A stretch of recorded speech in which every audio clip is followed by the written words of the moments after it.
नमस्कार। चित्तौड़ दर्शन में आज समाचार में पुनः आप सभी का स्वागत है। नजर डालते हैं आज के समाचार की ओर।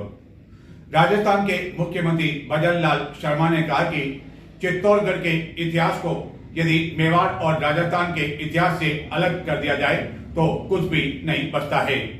चित्तौड़गढ़ में जौहर स्मृति संस्थान के तत्वाधान में आयोजित 3 दिवसीय जौहर श्रद्धांजलि समारोह के अंतिम दिन चित्तौड़ दुर्ग पर आयोजित विशाल जौहर श्रद्धांजलि समारोह को मुख्य अतिथि के रूप में संबोधित करते हुए राजस्थान के मुख्यमंत्री ने कहा कि चित्तौड़गढ़ दुर्ग पर वीर वीरांगनाओं ने जिस तरह वीरता दिखाई और अपने अस्तित्व की रक्षा के लिए अपने प्राण त्याग कर दिए और जलती चिता में उन्होंने जौहर कर लिया, इस तरह की अद्वितीय मिसाल पूरे देश और विश्व में देखने को नहीं मिलती है।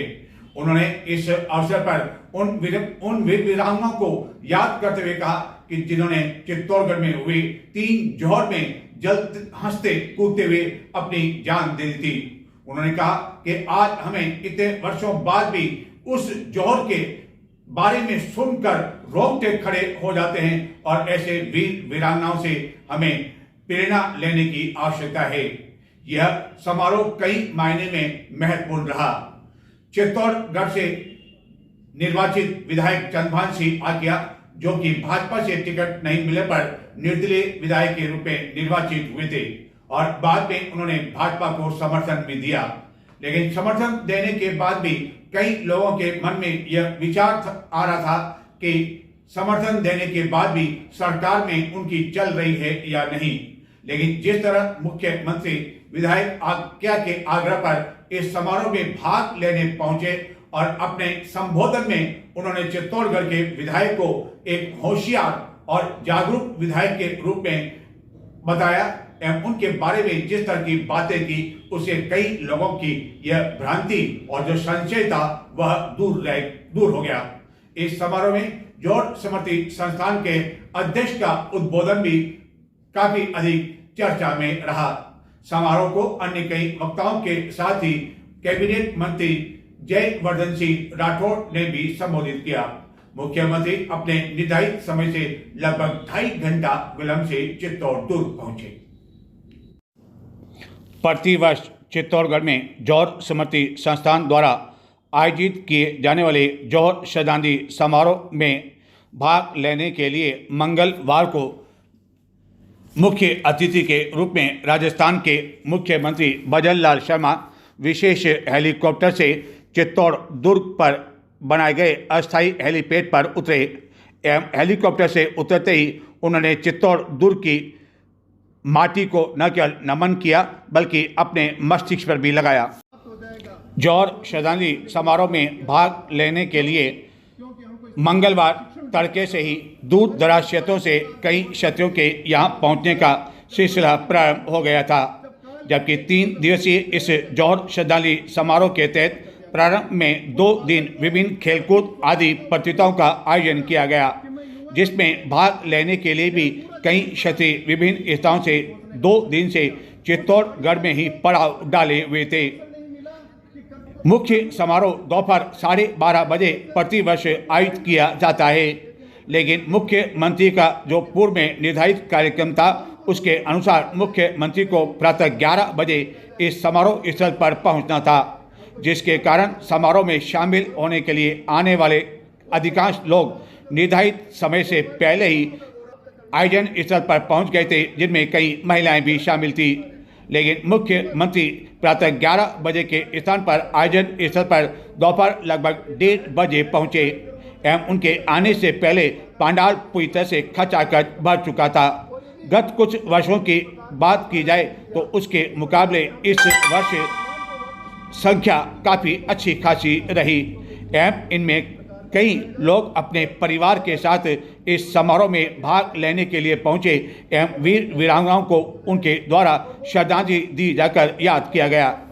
चित्तौड़ दुर्ग पर कई ऐतिहासिक जौहर हुए, लेकिन उनमें से मुख्य रूप से 3 जौहर माने जाते हैं और उन वीरांगनाओं को याद करने के लिए यह जौहर समारोह आयोजित किया जाता है। यह समारोह उन वीर वीरांगनाओं को श्रद्धांजलि अर्पित करने का एक पावन अवसर है जिन्होंने अपने प्राणों की आहुति देकर राष्ट्र धर्म और आत्मसम्मान की रक्षा की। मैं गर्व और विनम्रता के साथ इस मंच से उन अमर बलिदानियों को नमन करता हूं जिनकी वीरता, त्याग और की गाथाएं आज भी रगों में जोश भरती हैं और हमारे हृदय में देशभक्ति की ज्वाला प्रज्वलित करती है। मैं आज के दिन स्वर्गीय महेंद्र सिंह जी मेवाड़, स्वर्गीय अरविंद सिंह मेवाड़ जी को भी भावभीनी श्रद्धांजलि अर्पित करता हूं। इन दोनों का जाना हमारे लिए अपूर्ण क्षति है। मित्रों, निश्चित रूप से मुझे प्रसन्नता है आज मैं इस दुनिया के सर्वोत्तम किला जो अपने आप में स्वाभिमान के लिए देश नहीं दुनिया में जाना जाता है, मैं आज इस किले पे खड़ा हूं। निश्चित रूप से मैं नमन करता हूं, अभिनंदन करता हूं और इसको प्रणाम करता हूं उन सभी को जिन्होंने अपनी महत्वपूर्ण भूमिका निभाई है। चित्तौड़गढ़ का कोई ये साधारण स्थान नहीं है, यह शक्ति और भक्ति, त्याग और तपस्या की तपोभूमि है। यह वो धरती है जहां कण कण में वीरता की गाथाएं समाई हुई हैं। पत्थर पत्थर में इतिहास बसता है और कंकर कंकर में बलिदान की प्रचंड आग धधकती है। यहाँ की मिट्टी को उन वीर योद्धा और वीरांगनाओं ने अपने रक्त से सींचा है जिन्होंने स्वतंत्रता, धर्म और आत्मसम्मान के लिए अपना सर्वस्व न्यौछावर कर दिया है। यह वो पवित्र भूमि है जहां क्षत्रिय वीर मर मिटने को अपना सौभाग्य मानते हैं। वीरांगनाएं अपने सम्मान की रक्षा के लिए धधकती ज्वालाओं में कूद पड़ी, बिना एक पल हिचकिचाए। चित्तौड़ का यह दुर्ग राष्ट्रीय अस्मिता, सनातन संस्कृति का प्रतीक है। यहाँ का दर्शन करना किसी तीर्थ यात्रा से कम नहीं है। जैसा कि कवि श्याम नारायण पांडे जी ने लिखा है, मुझे न जाना गंगा सागर, मुझे न रामेश्वर काशी, तीर्थराज चित्तौड़ देखने को मेरी आंखें प्यासी। ये जो कहावत है, ये निश्चित रूप से ये वो कहावत है जो दिल से निकली हुई कहावत है। चित्तौड़ की ये पवित्र धरती विश्व में त्याग और शौर्य की अनुपम मिसाल है। जहां दुनिया एक और चित्तौड़ और मेवाड़ के वीरों से प्रेरणा लेता है, उनका अपना आदर्श मानता है, वहीं दूसरी ओर इस देश में ऐसे अराजक तत्व हैं जो हमारे वीरों के पर उंगली उठाते हैं, लेकिन वे भूल जाते हैं कि सूर्य को कलंकित नहीं किया जा सकता। यह चित्तौड़ दुर्ग वो है, यहाँ की मेवाड़ की जो प्रतिष्ठा है, मेवाड़ का जो एक प्रतिभावान यहाँ की जो इतिहास है, उसको कोई नहीं मिटा सकता है। महान योद्धा मेवाड़ शिरोमणि राणा सांगा पर जिस तरह से एनडी गठबंधन ने जिस तरह का एक टिप्पणी की है, निश्चित रूप से वो आपत्तिजनक है और माफी के लायक भी नहीं है। राणा सांगा एक ऐसे योद्धा थे जिन्होंने अपनी मातृभूमि और सनातन धर्म की रक्षा के लिए अपने प्राणों की आहुति दी थी। उनके शरीर पर 80 घाव थे, फिर भी उनके मन में कभी व्यथा नहीं आई। और सबसे बड़ी बात यह थी कि उन्होंने वो युद्ध किया था और वो युद्ध वहां किया था, दुश्मन की मात पर किया था, उनके घर में घुस करके किया था, क्योंकि वहां से आगरा और फतेहपुर सीकरी में जब उनकी सल्तनत थी, उन्होंने पानीपत के युद्ध में उनको धूल चटाई थी और पहली बार धोखे से तोपों का उपयोग किया गया था। महाराणा सांगा ने जिस तरह की वीरता के साथ इस मां भारती के लिए काम किया, आज दुनिया में कोई नहीं कह सकता। ऐसे उनके मन की कभी व्यथा नहीं आई। राणा सांगा तो वो वीर योद्धा थे जिन्होंने खानवा मुगलों को घर में घुसकर मारा था। अगर इस युद्ध में बाबर को तोप खाना नहीं होता तो इस हाथ ही कुछ और होता, इतिहास की बदलती हुई तस्वीर होती, क्योंकि पहली बार तोपों का उपयोग उस युद्ध में किया गया था। मैं कहना चाहता हूं, राणा सांगा का जीवन स्वतंत्रता, साहस और बलिदान का प्रतीक है। उन्होंने न केवल मेवाड़ की रक्षा की, बल्कि समस्त भारतवर्ष की सांस्कृतिक और धार्मिक पहचान को बचाने में अपनी महत्वपूर्ण भूमिका निभाई थी। उनके बलिदान ने हमें यह सिखाया कि सच्चा योद्धा वही है जो अपने धर्म, अपनी मिट्टी और अपनी जनता के लिए सब कुछ न्यौछावर कर दे। यह बयान इस समारोह को चित्तौड़गढ़ में जोड़ श्रद्धांजलि समारोह में पहली बार आए खेल एवं युवा मामला मंत्री जयवर्धन सिंह राठौड़ ने भी संबोधित किया।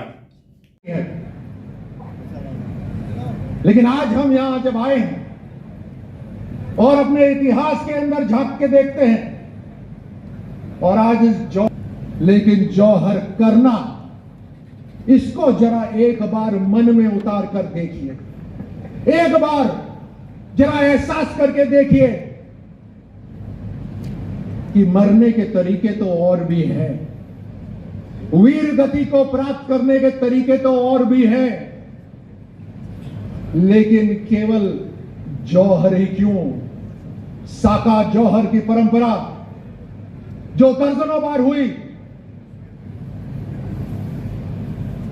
यही सिखाती है हमें कि हमारे अंदर अंश किसका है, हम किसका खून है और हमारे अंदर क्या काबिलियत है,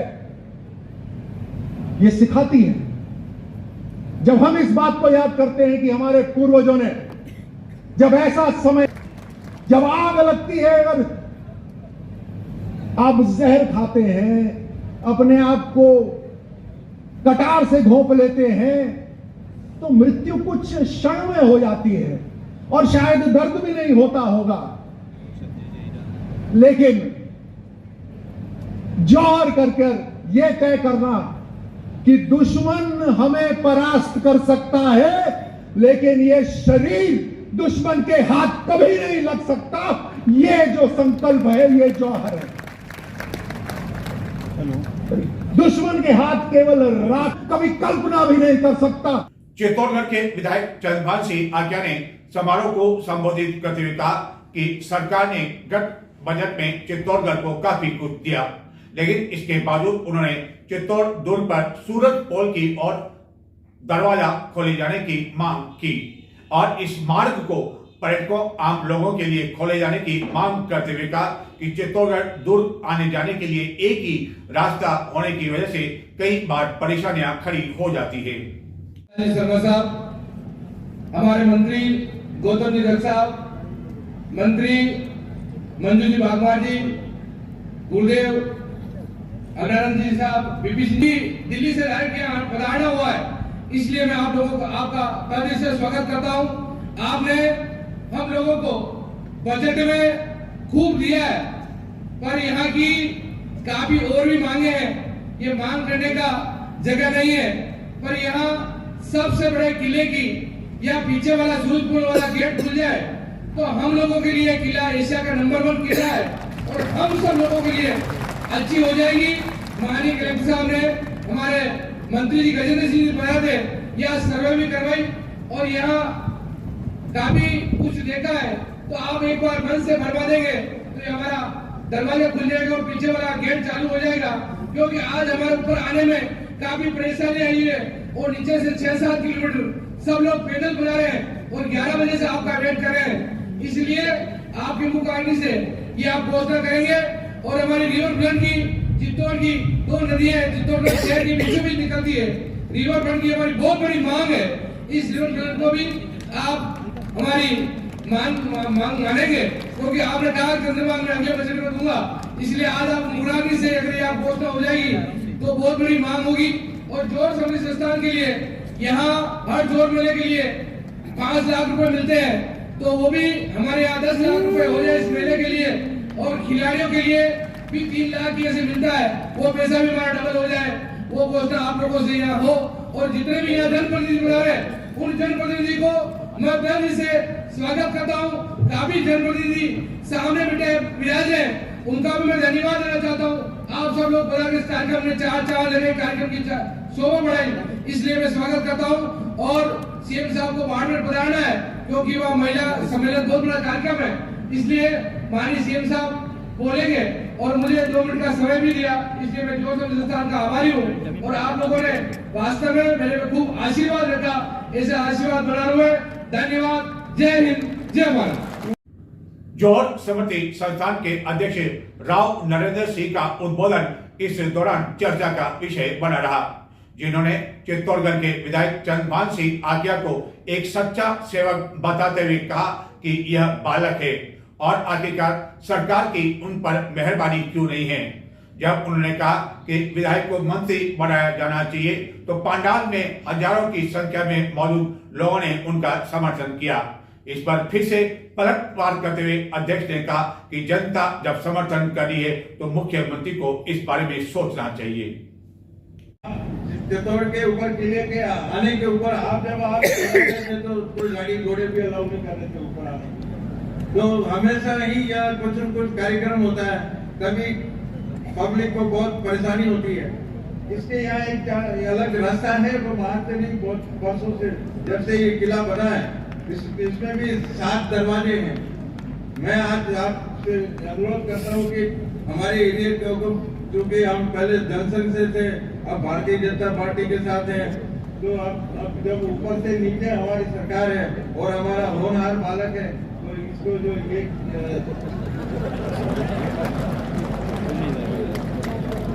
जोर ज्योति जो जवान ज्योति जो अपने दिल्ली में है, ऐसी यह जोर ज्योति जवान ज्योति के तर्ज पे जोर ज्योति ताकि क्या कि लोग जब भी याद आए, क्योंकि इतिहास को याद करते हैं तभी तो हम एकजुट होते हैं।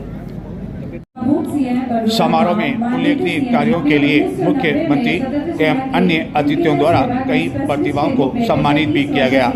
हालांकि सभी प्रतिभाएं मुख्यमंत्री के हाथों से ही सम्मानित होना चाहती थी, लेकिन मुख्यमंत्री के विलंब से आने एवं उनका कार्यक्रम अन्य कई स्थानों पर होने की वजह से मुख्यमंत्री के आने से पहले अन्य मंचासीन अतिथियों ने प्रतिभाओं को सम्मानित किया।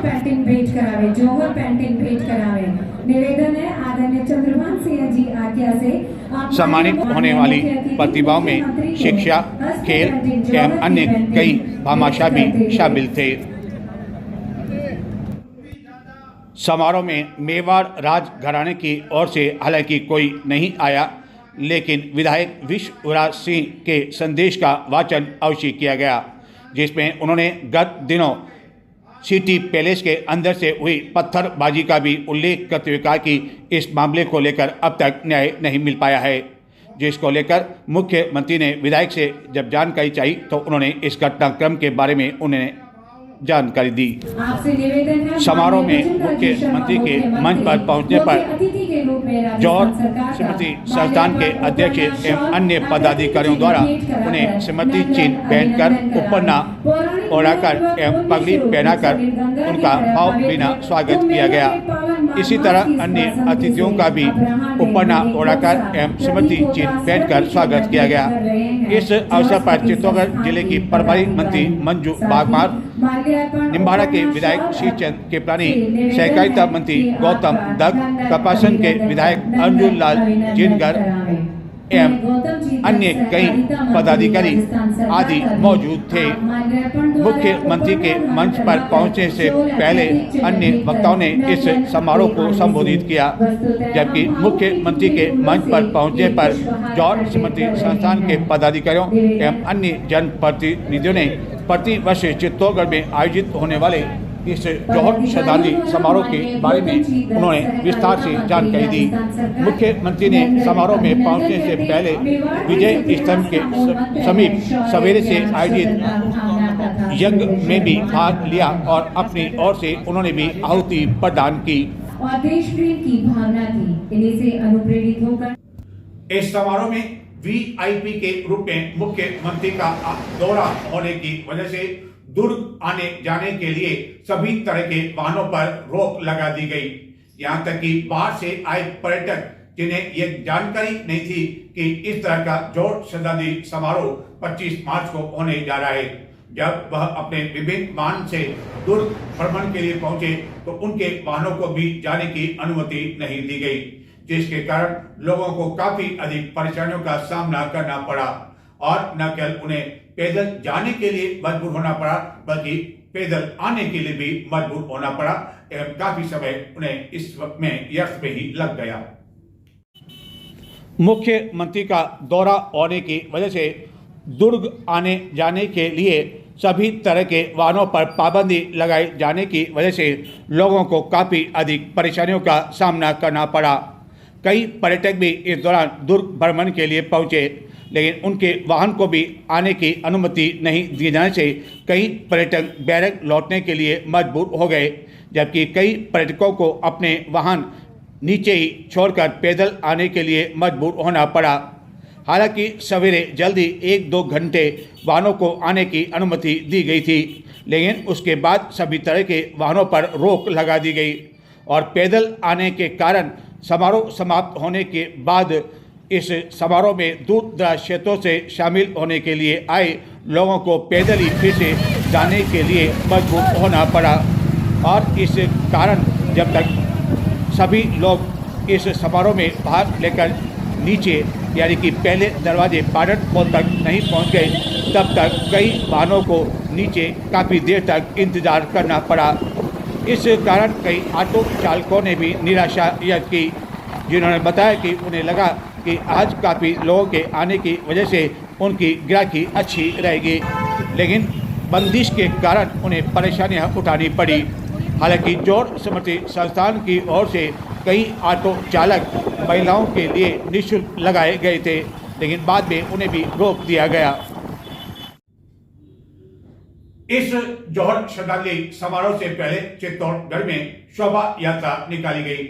यह शोभा यात्रा अमूमन निर्धारित समय से देरी से प्रारंभ होती है, लेकिन मुख्यमंत्री का दौरा प्रातः 11 बजे होने की वजह से निर्धारित समय पर यह शोभा यात्रा न कल आरंभ हुई, बल्कि समय पर भी पहली बार दुर्ग पर पहुंच गई। ये बात अलग है कि मुख्यमंत्री अपने निर्धारित समय से काफी विलंब से दुर्ग पर पहुंचे।